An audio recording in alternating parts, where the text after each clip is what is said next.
అప్పసాని గారు నమస్తే సార్. నమస్తే. సార్ మొన్నటిదాకా ఎన్ఫోర్స్మెంట్ డైరెక్టరేట్ గాని, సిబిఐ గాని ముఖ్యమంత్రులను అరెస్ట్ చేయదు అని ఒక చిన్న అపోహ ఉండేది. అంటే జయలలిత గారిని అరెస్ట్ చేశారనుకోండి సాధారణంగా. కానీ కొంతమంది ముఖ్యమంత్రులు ఎవరైతే పదుల సంఖ్యలో సిబిఐ, ఈడీ కేసులు ఉన్న ముఖ్యమంత్రులు ఏకఛత్రాధిపత్యం కూడా చలాయిస్తున్నారు. అవి చూసిన తర్వాత ఈడీను, సిబిఐ బహుశా ముఖ్యమంత్రుల దాకా రాదేమో, అధికారం లేకపోతేనే వస్తదేమో అని ఒక అపోహ ఉండేది. కానీ అది పటాపంచలైపోయింది. కేవలం ఒక 100 కోట్ల స్కామ్, 100 కోట్లు, 200 కోట్లు స్కాము ఢిల్లీ లిక్కర్ మద్యం కుంభకోణం అని చెప్పి అక్కడ మనీష్ సిసోడియాని అరెస్ట్ చేశారు. అలాగే కవితను అరెస్ట్ చేశారు ఎమ్మెల్సీ. ఇప్పుడు ఏకంగా ఢిల్లీ ముఖ్యమంత్రి, ఆమ్ ఆద్మీ పార్టీ అధ్యక్షులు అరవింద్ కేజ్రీవాల్ను కూడా అరెస్ట్ చేశారు. ఎలా చూడాలి సార్ ఇప్పుడు ఈ మొత్తం వ్యవహారాన్ని? వాస్తవంగా అరవింద్ కేజ్రీవాల్ గారి అరెస్ట్ జరిగిన తర్వాత ఇవాళ దేశంలో చాలా విస్తృతంగా జరుగుతున్న చర్చ ఏంటి అంటే, ఈయన కూడా తాను మొక్కేనా? ఎందుకంటే అరవింద్ కేజ్రీవాల్ గారు భారతదేశ రాజకీయ ముఖ చిత్రం మీదకి చాలా వేగంగా వచ్చారు. ఒక ప్రత్యేక పరిస్థితిలో ఆ పేరు సమాజానికి పరిచయం అయింది. ఇవాళ చదువుకున్న వర్గాలు, మధ్యతరగతి వర్గాలు తమను తాము అరవింద్ కేజ్రీవాల్ రూపంలో చూసుకున్నారు, తమ ప్రతిబింబంగా భావించారు. ప్రభుత్వాన్ని ప్రశ్నించే ఒక సాహసిగా తనని కీర్తించారు, శ్లాఘించారు. ఇవాళ ఆ రోజుల్లో కాంగ్రెస్ ప్రభుత్వ హయాంలో అన్నా హజారే గారి నేతృత్వంలో జరిగిన లోక్పాల్ బిల్లు సాధన కోసం జరిగిన ఉద్యమంలో ఆ రోజు ఉన్నత విద్యావంతుడిగా ఐఐటి ఖరగ్పూర్ నుంచి గ్రాడ్యుయేట్ అయ్యి ఐఆర్ఎస్ అధికారిగా కొనసాగుతున్న ఒక అత్యున్నత ఆశయాలకి ప్రతిబింబంగా కనిపిస్తున్న అరవింద్ కేజ్రీవాల్ గారు అన్నా హజారే గారికి దేశంలో ఎంతటి కీర్తి ప్రతిష్టలు వచ్చినాయో అంతటి కీర్తి ప్రతిష్టలు అన్నా హజారే గారు కూడా అరవింద్ కేజ్రీవాల్ గారు కూడా దక్కించుకోవడం జరిగింది. ఒక రకంగా అరవింద్ కేజ్రీవాల్ గారు అన్నా హజారే గారు సాధించలేని రాజకీయ అధికారాన్ని కూడా సాధించగలిగారు, ప్రజల మద్దతు కూడగట్టగలిగారు. అదే సందర్భంలో సామాన్యుడికి ప్రతీకగా అవినీతిని ఊడ్చేస్తాను అని చెప్పని చీపురు గుర్తుతోటి రాజకీయాల్లోకి వచ్చి ఆమ్ ఆద్మీ పార్టీ అంటే సామాన్య వ్యక్తుల పార్టీ, మేము రాజకీయంగా అవకాశాలు సామాన్యులకే ఇస్తున్నాం, డబ్బు ప్రభావం లేని రాజకీయాలు చేస్తున్నాం, ప్రజల కోణంలో, సమాజం కోణంలో మా విధానాలు రూపకల్పన జరుగుతుంది అని చెప్పని ఆయన ఎంచుకున్న పాలనా విధానాన్ని ఢిల్లీ ప్రజలు చాలా అద్భుతంగా శ్లాఘించారు. దాని పర్యవసానమే ఇవాళ పంజాబ్, గుజరాత్, గోవా లాంటి రాష్ట్రాల్లో కూడా ఆమ్ ఆద్మీ పార్టీ విస్తరించగలిగింది. ఇటువంటి పరిస్థితుల్లో భవిష్యత్తు దేశానికి ఒక దిక్సూచిలాగా ఉండగలడు అనుకున్న అరవింద్ కేజ్రీవాల్ గారు ఇవాళ అవినీతి ఆరోపణలు అరెస్ట్ కావడం అని అంటే ఒక రకంగా కొలిపే అంశం అది. అంటే ప్రజలు నిశ్చేష్లయ్యారు. నిజమైన అరవింద్ కేజ్రీవాల్ గారు కూడా అవినీతికి పాల్పడ్డారా?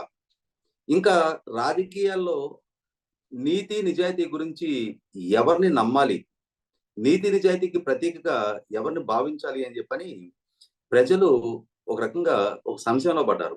అంటే ఇవాళ నేనైతే మనస్ఫూర్తిగా అరవింద్ కేజ్రీవాల్ గారి మీద వచ్చిన ఈ ఆరోపణలు రేపు ఏదో ఒక రోజున న్యాయస్థానం నుంచి తనకి క్లీన్ చిట్ దక్కాలి. ఎందుకనంటే అది అరవింద్ కేజ్రీవాల్ గారి కోసం కాదు, భవిష్యత్తులోనైనా సరే యువత ఇంకొకరిని నమ్మాలి అని అంటే, ఇంకొకరి వెనక నడవాలి అని అంటే, ఆదర్శాలు వల్లవేసే ఎవరైనా సరే వాళ్ళ వ్యక్తిత్వాన్ని గౌరవించాలి అని అంటే, ఆ గౌరవం నిలబడాలి అని అంటే అరవింద్ కేజ్రీవాల్ గారి మీద పెట్టుకున్న నమ్మకం అది వమ్ము కాకూడదు.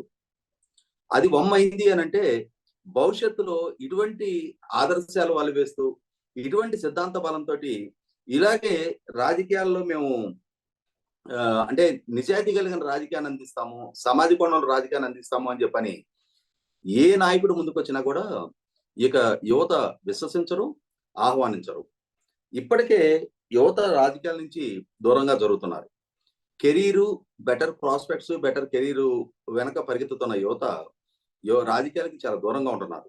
ఒక పక్క రాజకీయాల్లో అవినీతి పరులు, కబ్జాకోరులు, అవకాశవాదులు డబ్బున్న వాళ్ళకి ప్రాతినిధ్యం దక్కుతుంది అని చెప్పి ఆరోపిస్తున్నారు. కానీ వాటిలో భాగస్వాములు కావడానికి యువత ముందుకు రావట్లా.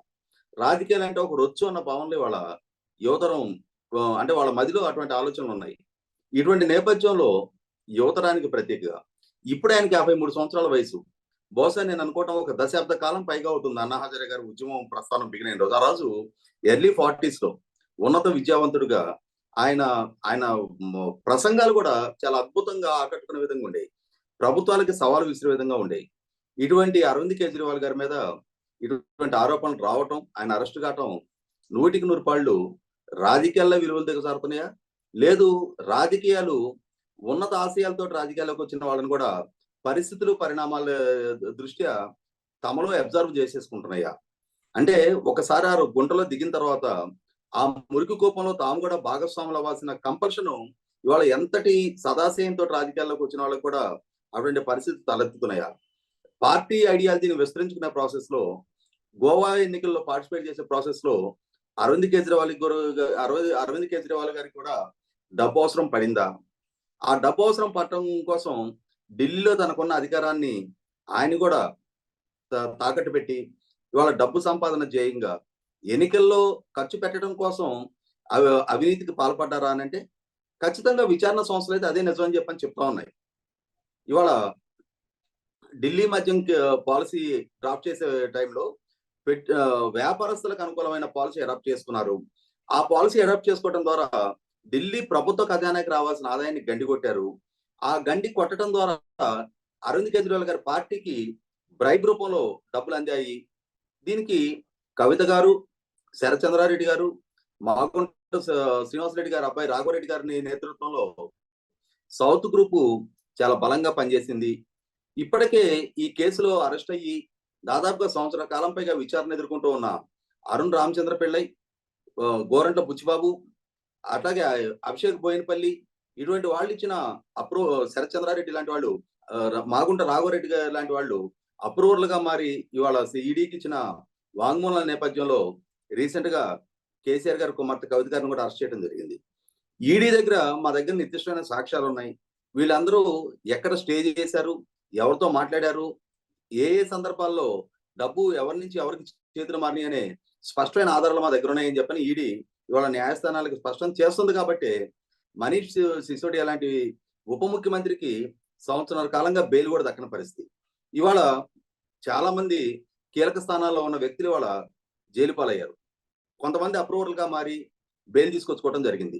ఇటువంటి నేపథ్యంలో ఫైనల్ గా ఇప్పుడు అరవింద్ కేజ్రీవాల్ గారిని అరెస్ట్ చేయడం జరిగింది. నిజంగానే కనుక అరవింద్ కేజ్రీవాల్ గారు తాత్కాలిక రాజకీయ ప్రయోజనాల కోసం ఇటువంటి అవినీతి కార్యక్రమాలకు పాల్పడ్డారు అని అంటే 100కి 100 పాళ్ళు ఆయన కూడా ఉపేక్షించాల్సిన అవసరం లేదు. ఎందుకంటే ఏ అవినీతికి వ్యతిరేకంగా ఆయన గళమెత్తారో, ఏ అవినీతికి వ్యతిరేకంగా గళమెత్తిన వ్యక్తిగా ఆయన సమాజం గుర్తించిందో గౌరవించిందో ఇవాళ ఆయన కూడా అందులోనే భాగస్వామిగా మారినప్పుడు ఉపేక్షించాల్సిన అవసరమే లేదు.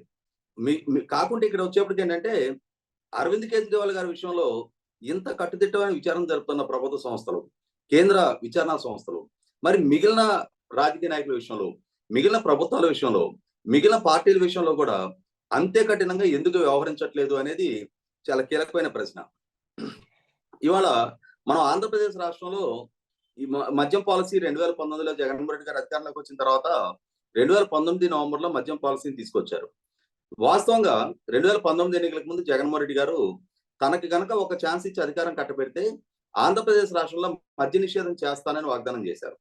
ఆయన వాగ్దానాన్ని నమ్మిన మహిళలు ఆయనకి ఓట్లేసి గెలిపించడం జరిగింది. కానీ అధికారంలోకి వచ్చిన తర్వాత అదే మద్యం పాలసీ విషయంలో జగన్మోహన్ రెడ్డి గారు ఎన్ని పిల్లి మొక్కలు కుప్పిగంతులేసారో మనం చూసాం.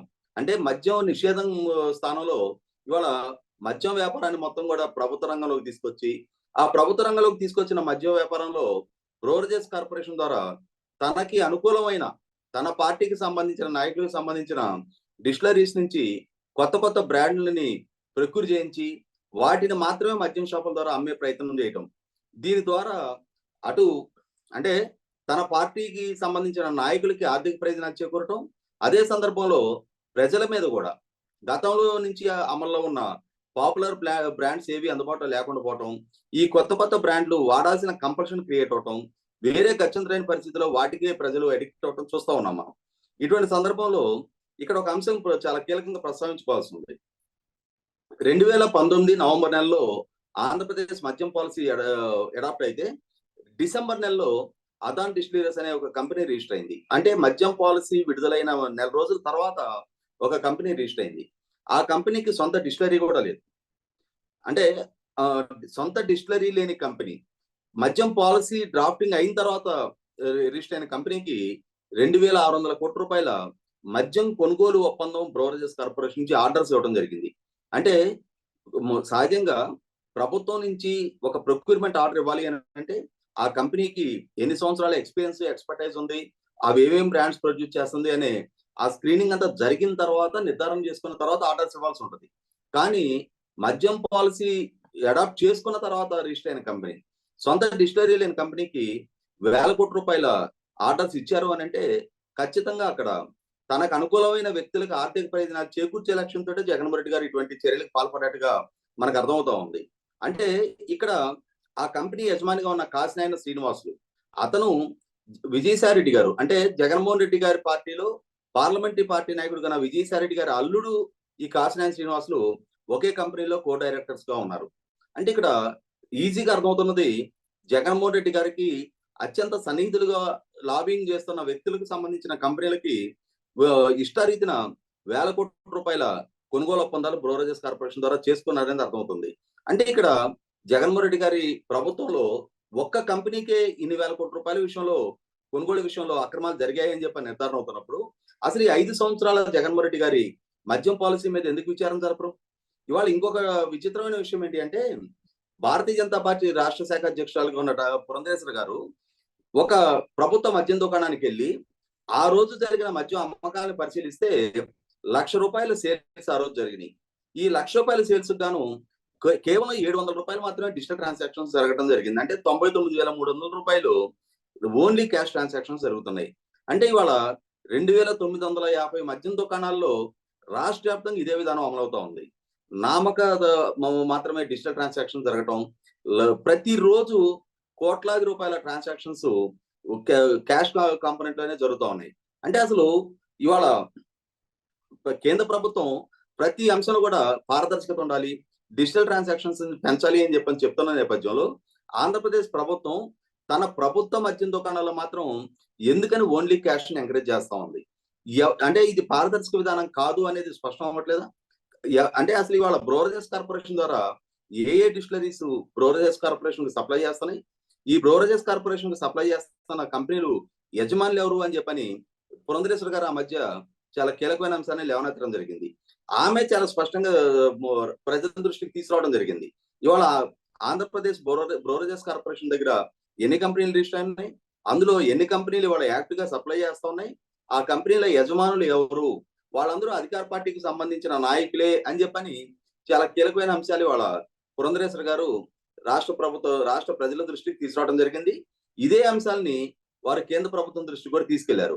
మరి తీసుకెళ్ళినప్పుడు ఢిల్లీ మద్యం పాలసీ విషయంలో అంత చురుకుగా వ్యవహరించిన ఇన్కమ్ ట్యాక్స్ డిపార్ట్మెంట్ అయినా, ఈడీ అయినా, సిబిఐ అయినా ఆంధ్రప్రదేశ్ మద్యం పాలసీ విషయంలో ఎందుకంతగా మెనకుంటున్నారు?